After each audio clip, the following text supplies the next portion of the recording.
let's pivot real quick because good thing he wasn't in the meeting. Or wasn't in the meeting, man. I'm so excited. When I said 3-time Super Bowl champion, I'm 3 times. and this song was played a lot in the last few weeks as the Kansas City Chiefs, a team we all were putting for, are now world champions in the NFL, and the defensive back coach, a Raleigh native from Millbrook High School. Wow. Calling in on Allen Kelly Coming Train Hotline for the first time to the Sports Shop. Welcome to the Sports Shop, Dave Merritt. What's up, Coach? How you doing? Oh, man, doing great, man. How you guys doing? Man, wonderful. And first of all, thank you so much for giving me a little time. I know you're busy, a little busy these days. Not good as you, Super Bowl champ. Shout out to go ahead, Coach. It's so funny, man, because everyone thinks, once you win the Super Bowl, man, everything is all going great for you. Yeah. You're on cloud nine. Man, for a coach, you're behind. I remember winning the first Super Bowl with Tom Coughlin in New York. Yeah. And you have the combine in 2.5 weeks. So it's like these other guys have been off for 3 or 4 weeks getting ready for the combine for the next talent. But you know what? I take it every day. I finish it every day. So, Coach, you weren't joking saying that you may have to go to a meeting that was called by Andy Reid. I thought you were joking about that. Just left. Just left a meeting. Oh, man. My goodness.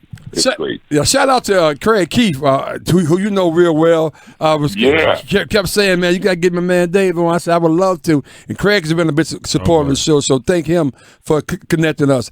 Hey, Coach. That's my boy. Coach, let's talk about, let's talk about you first in terms of your journey. Are you doing exactly what you want to do right now in terms of your profession? Man, I am in my purpose, brother. I'm gonna be honest with you. Yeah. I told those boys when I first showed up here back in February, March. I said I'm here on a mission. I'm here for a reason. Coach Reid hired me for a reason. There was a reason why he put me on the staff, and that was to correct the problem. And so anytime you fire somebody who went to the AFC Championship game and the next year you bring in a whole new defensive staff, that means that you believe in the staff that's coming in, and you guys are only here for one reason, one goal, one purpose, and that is to win a championship, and we did it for them. Wow. We're talking with Dave Merritt, defensive back coach for the Super Bowl winning Kansas City Chiefs. And Coach like that. He said it. He likes saying that. Yeah. So Dave, I'm gonna go on record real quickly. I've been extremely critical about Andy Reid not really being able to get it done. And I said, maybe this is the year because he's been making changes with Eric and people like yourselves and others bring people in. And it worked. It really worked. Talk about when Coach Reid brought you in and really what he did to kind of turn this around and just say, you know what, this is what I have to do to make sure we can win a Super Bowl. Yeah, the first thing is I was on a golf course in Arizona, and he called me. Steve Spagnuolo told me a day beforehand that, hey, look, Coach Reid is going to call you. We're trying to get you out of your contract that you just signed with the Jacksonville Jaguars. I signed a 10-day contract, but I never worked in the state of Florida. So here I am out in Arizona playing golf. Andy Reid calls. I didn't answer the first time because I didn't know the area code. Right. So then he calls back 5 minutes later, and he offers me a job, and he wanted to start talking contracts. We could talk contracts for 15 seconds maybe. I said, Coach, don't worry about the money. Let's talk about the food there in Kansas. I know he loves food. That's right. But you know what? The next thing that happened, man, was we went, and he sat us down. He said, look, I want these guys to be taught technique, and I want these guys to make sure that they're able to play fast. So in order for them to play fast, they have to have a clear mind. And the one thing that I've tried to do with these young men is I've done a mindfulness exercise where you close your eyes and you breathe whenever you're in an anxiety-type moment, which, of course, there's the two muscles right down the middle of the center of your chest that when you get afraid of, you have anxiety, it closes the air passageway to the brain. And so I taught these guys about the mindfulness program that they showed us in New York about breathing. Just go to your quiet place. And you know what? That thing showed up time after time. I even looked on TV one time, and these guys all had their eyes closed on the sideline. Like, holy cow, wait a minute, guys. Stay in tune now. But Coach Reid set the tone, man. And what he has done is he lets everyone show their character. Whoever you are, be that person. All right? Don't try to be somebody that you're not. If you're working at Burger King or if you're a Burger King franchise, cook burgers. I don't want a pizza at Burger King. Okay, do what you do. All right, and so that's the thing. If you're a pass rusher, rush the passer. If you are a corner who can play press man, play press man. So he allowed even coaches to just, hey, let your personality show, and let's go and win this thing. And he's been great. We're talking to defensive back coach for the Super Bowl champions, Kansas City Chiefs. Yeah, Roddy Dave Merritt. Hey, Coach, man, so many questions, but I'm going to get a couple out right quick. So, obviously, Honey Badger was a major impact for you guys, and you coached him directly. Talk about the young man and his impact and how special he was for you guys in the game. Yes. You know what? I had a chance to take a job in Arizona in 2018. When I left the New York Giants, Mr. Merritt shook my hand and he said, I understand that you decided to go to Arizona. I said, yes, sir. And Mr. Merritt said, well, coaches leave here and they come back. I said, appreciate it, sir. So I go out to Arizona. I'm thinking that I'm getting ready to coach Honey Badger, Pat P, guys that I've dreamed of coaching. Oh, yeah. Yeah. And then I get to Arizona, and the Honey Badgers heading to Houston, the Texans. So wow. I'm like, okay, I have half of LSU, but I don't have the other half. Right, I need the other half. So and Pat P just texted me yesterday. He and Larry Fitzgerald were setting up golf because I'm going to Arizona next week to play some golf. That's what I'm talking about, Coach. So the Honey Badger goes to Houston. Then free agency hits. He doesn't re-sign with them. So now I have another shot at him. We sign him here with the Chiefs. And one of the things I ask all my guys is, I say, I want you to write down 3 things that I can help you with as a coach. Because if NFL players don't feel like you're going to get them better, they're going to turn you off as a coach. Yes. Because we're all selfish within nature. Everybody wants theirs. This is what I want to become. This is what I want to do. Coach, can you help me do that? Because if you can't help me do that, I'm not listening to you.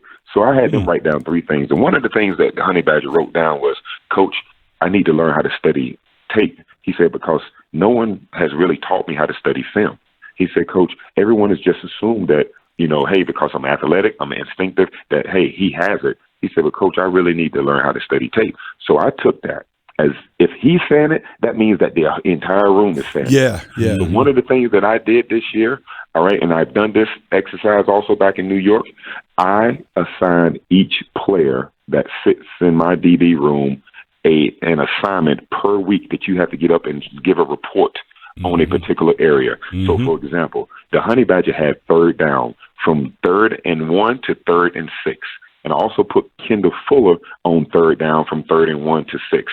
So I send them up in pairs. When Jesus sent out his disciples, he sent them out in pairs. Come on, Coach. Up there, 2 by 2. So 2 by 2. So you don't feel like you're alone. So what happened was the first couple of weeks, every man was choking, was mumbling, was fumbling over their words. And because, one, you're giving a report to your peers. The next thing you're doing, you're giving a report with your coach sitting there listening.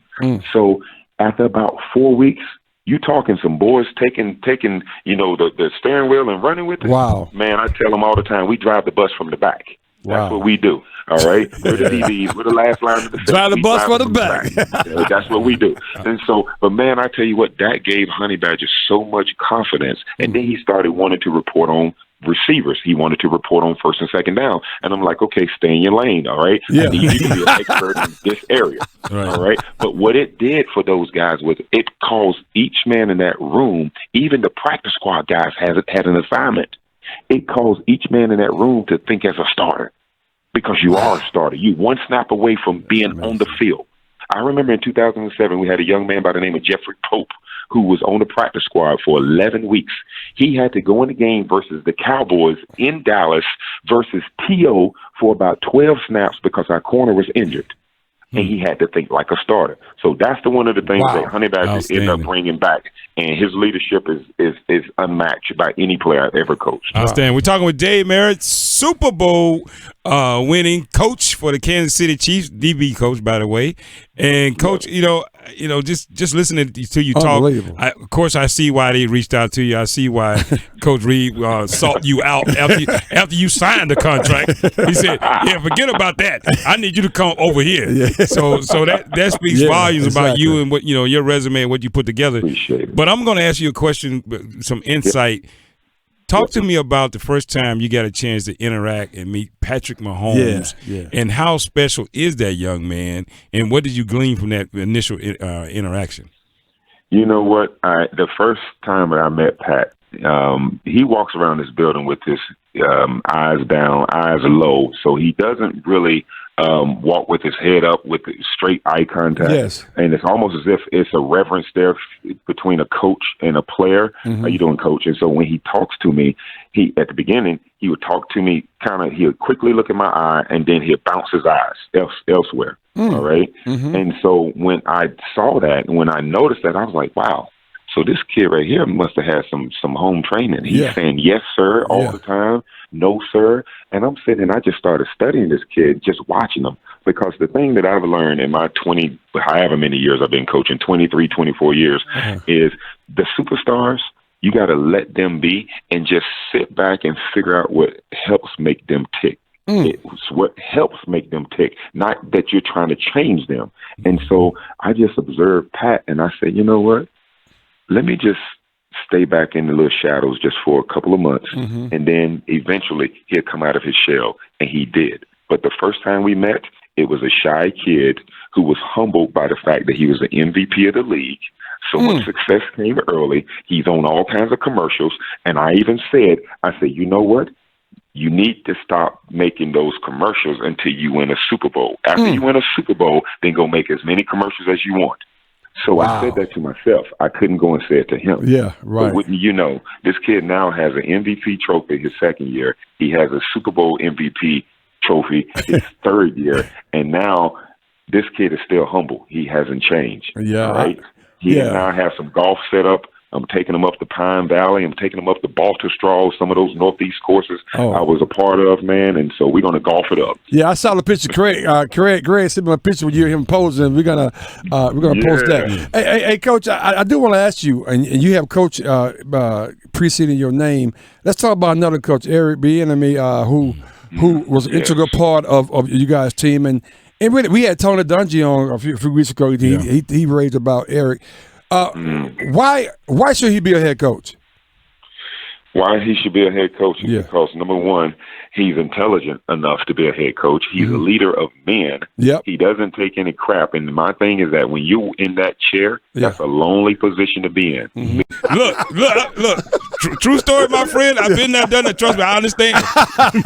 Wow, man. That's a great interview when you don't interview. That's amazing. Hey, so, Dave, I do know one thing though. I got another picture Chris sent me. So we got a cigar guy waiting on you when you come to Raleigh, Durham, man. We got a cigar guy. I mean, we got. Come on, man. Because where we hang out at with Craig, we got the right stogie for you when you come through, my friend. Yes, man, I appreciate it, man. And brother, I am waiting on that stogie. I will definitely fly there to get the stogie. Hey, man, and stay out of Gates Barbecue. I know that's where you are. You know I done hit Gates.